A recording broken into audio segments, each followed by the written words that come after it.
liars, corrupt officials and values formation, checked against certain parameters and key indicators.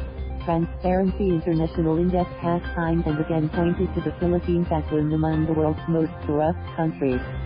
Shame. The president himself admitted it. Shame. To remove the shame and combat corruption, recently, the Office of the Ombudsman proposed to strengthen values formation and religious education in schools. In his meeting with multi-sectoral organizations, Ombudsman Samuel Martyr said that the shift from prosecution and investigation to values formation and religious education is imperative. Investigation and prosecution are reactive, for they come after a corrupt act has been committed. Prevention is more important, which starts in the training of the 5 years old, 6, 7, 8, 9 he added. The burden of formation goes back to parents, teachers, aid and more.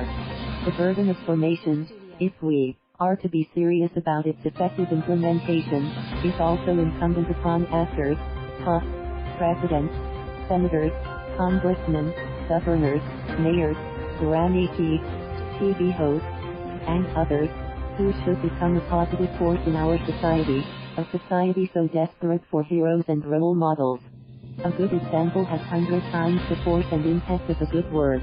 Otherwise, the disconnect between what is learned in schools and what kids see in us will turn into disillusionment and confusion.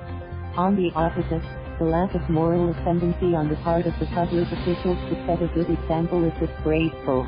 Without a spark of decency, directed by ritual backbone, a public leader cuts in his speech and the crowd cheers for more. Such kind of daily spectacle should not be seen by our kids, for, otherwise, they get confused.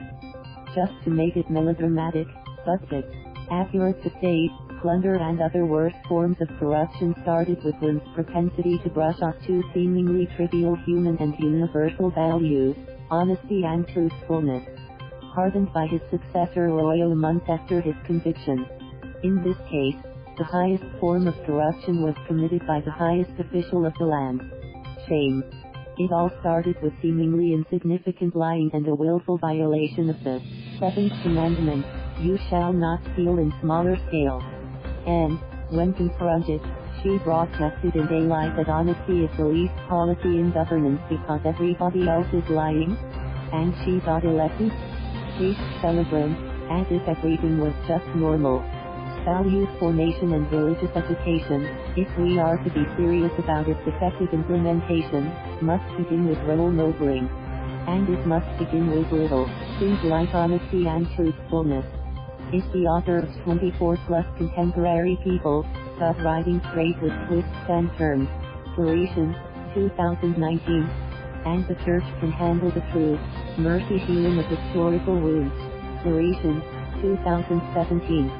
Top 3 finalists in the 2018 Cardinal Sin Catholic Book Awards Best Book in Theology. Thank you for watching. Please subscribe.